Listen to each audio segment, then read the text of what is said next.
गासिबो खोथाखौ बिथांमोनहा बुंखाबाय दारो बिथाङा स्पष्ट होबाय दिनै जोङो गोजोननाय मोनदों गोजोनदों जोङो मोनसे केसाव बे जाहैदों जाय हिरा सरनियाया फेक एसटि सार्टिफिकेट लानानै दिनै 10 बोसोर एमपि जानानै थांबाय बेनि सायाव गोबां बोसोर जुजिनानै बेनि कास्ट सार्टिफिकेटखौ जोङो केन्सेल खालामहोनो हादों आरो दिनै नमिनेसनाव बिथाङा रिजेक्ट खालामजाबाय दिनै बियो एमपिनि केन्डिडेट जानो हायाखिसै नाथाय बेखौ बुंनांगोन नब सरनियाया सासे बिराद निर्लस लाजिनाय गैयै गिनाय गैयै मानसि दिनै आगोलाव बियो बर' कसारी होननानै एसटि सार्टिफिकेट लानानै 10 बोसोर एमपि जाखांनानै कर्टआवबो गावखौनो आं बर' कसारी होनना लानानै माने बे लास्टआव जेनबाय बर' कसारीनि जेबो प्रुफ होनो हायैयाव आरो दिनैहाय बिथाङा बेजों जेननायलाय माबा गावखौनो राभा होननानै राभानि जानानै राभा साबकास्ट जानानै बिथाङा एसटि सार्टिफिकेट गोदानै दिहुनबावनानै आरोबाव बिथाङा नमिनेसन होदोंमोन दा अब्ला नायदो सानसे बेलासे बे बर' कसारी होननानै लायो आरो बेजों जायलाय खामानि जायलाय गावखौ राभा होननानै लायो होमबा बेसेबां दुरन्धर प्रकृतिनि मानसि बे नब सरनिया दा बेफोरबायदि मानसिखौ जोंनि गासैबो ट्राइबेल माहारि बर' माहारिया मुगैनांगौ निन्दा खालामनांगौ दा बिथांबादि मानसिया दिनै जेनबाय जोङो गोजोनबाय नाथाय बिनि उनावबो जोंहा माखासे माने सरनियाफोर दिनै देखा दास टाइटेलनि मानसि दिनै केन्डिडेट दंबावो बिथांमोननि निश्चय कास्ट सार्टिफिकेटआबो हिरा सरनिया जेरै लादों बे रोखोमनि एखे प्रसेसजों बिथांमोनहा लादों आरो हिरा सरनियानि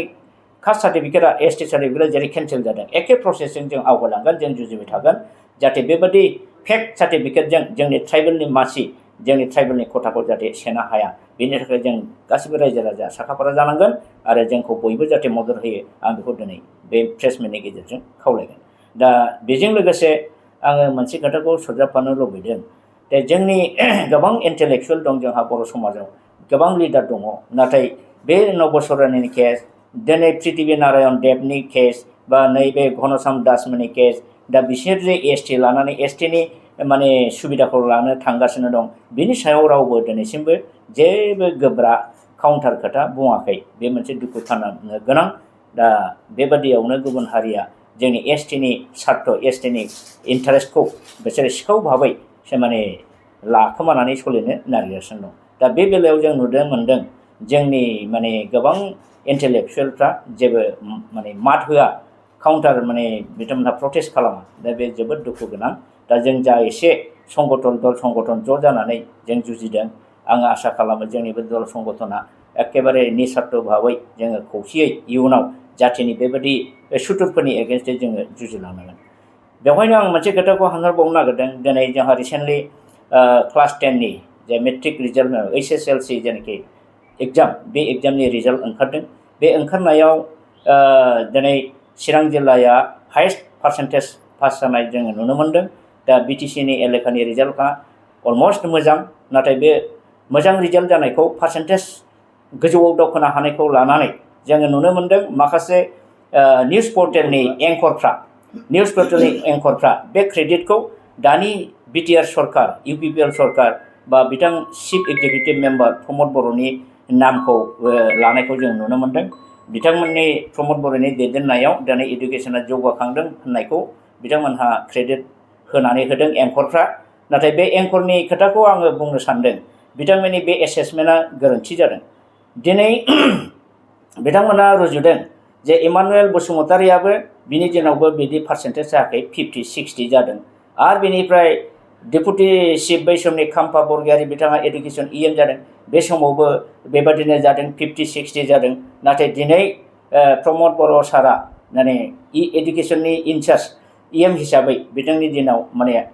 जे मेट्रिकनि रिजाल्ट बे बिराद टप लेभेलाव थांदों बे बिथांनि क्रेडिट होननानै बुंनाया बे गोरोन्थि जादों आं बेखौ गनायनो हाया मानो होननानै बुङोबा एडुकेसन सिस्टेमा आगोलनिजों दिनैजों बिराद सोलायबाय सिस्टेमावबो सोलायदों आरो बै समनि परिबेस इमानुएला जेला EM जायो बे समाव आन्दलन जोबखांनानै BTC एकर्ड जाखांनानै जास्ट सान्थिल' फैहांदोंमोन बे समावहाय बेसे एबसु आन्दलननि दिनाव बेसेबांबा बोसोर खिथाबजों लिंक गैया न'जों सोमोन्दो गैया हाग्रा बंग्रा माइबारि दैबारि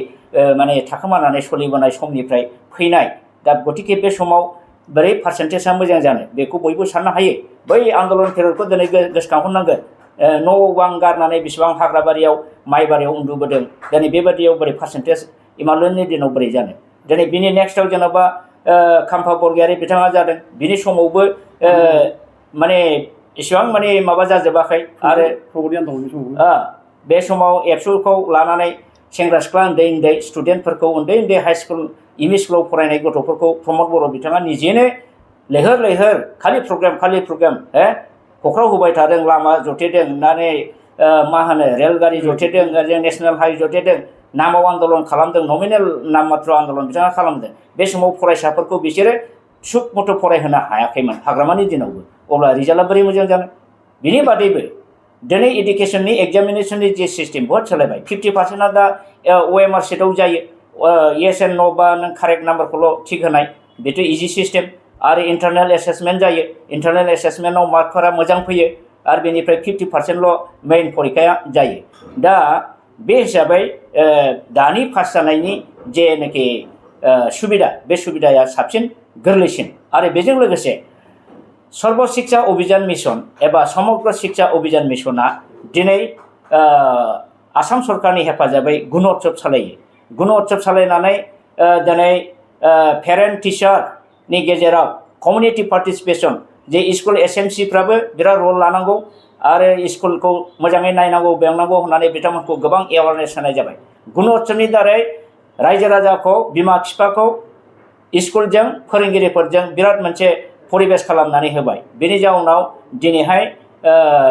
गोदोनि दिनाव जेराव स्कुलजों पेरेन्टसजों स्टुडेन्टजों लिंक गैयामोन दानि दिनाव बे जिनिसा जोबोद मोजां आरो बेनिफ्राय नों नायदो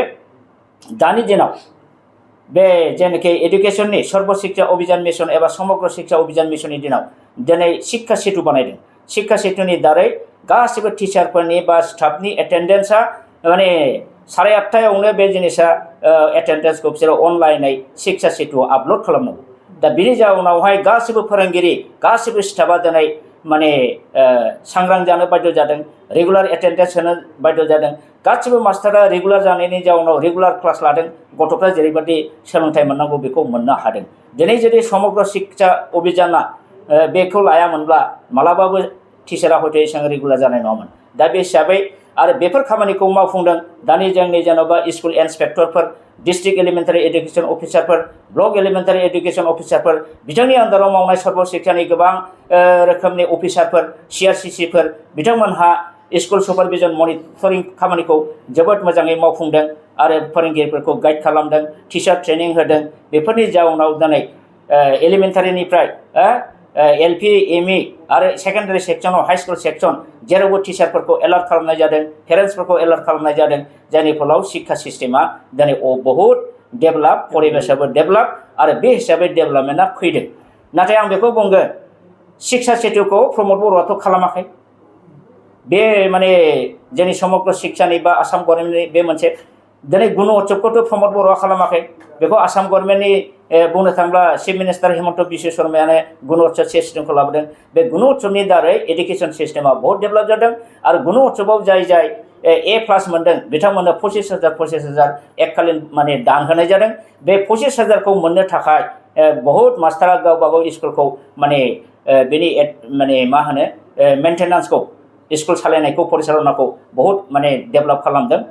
स्कुल शिक्षा परिबेसा डेभेलप जादों आरो बे हिसाबै दानि गथ'फोरनि जे पारफरमेन्स कम्पारेटिभलि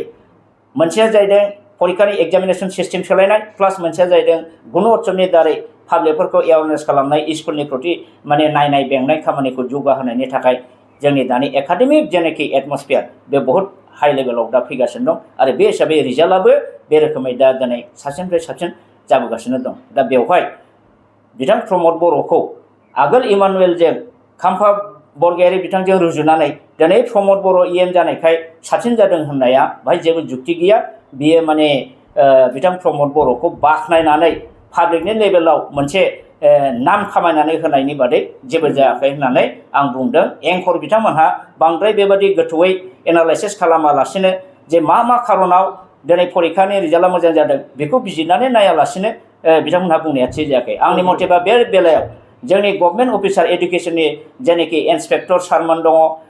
DO दङ BO दङ CRCCफोर दङ बिथांमोनहासो क्रेडिटखौ मोननांगौ क्रेडिट गोज टू दोज एडुकेशनल अफिसार्स दिनै बिथां प्रमद बर'आथ' निजाबो बिया मा मावदों जेबो मावाखै बिथाङा एसे एनै खबर लायो मालाबा स्कुलाव एल पि स्कुलाव हाबनानै गथ'फोरखौ टेस्टिं खालामलाबायो जायनि फलाव आङो मोनसे समाव होनदों जे स्कुलाव हाबनानै जुदि नोंथाङा जुदि क्लास लानो इन्टारेस्टबा CEM खौ गारनानै नोंथाङा मास्टार एपइन्टमेन्ट लानानै मावबानो जाबायना बिदि होननानै आं मोनसे समाव बुंदों दा जाय हक आं बारा बुंला बे मेटाराव दा आनडिउ माने क्रेडिट खामायनानै होनो नागिरनायखौ एंकर बिथांमोनहा मावदों आरो आं बेखौ मालाबाबो एक्सेप्ट खालामनो हाया आरो बे पलिटिकेलाइज जादों आरो बेबादि जोंनि एंकर बिथांमोनहा खालामनो नाङा आं बेखिनिखौनो बुंनानै फोजोबनाय जाबाय।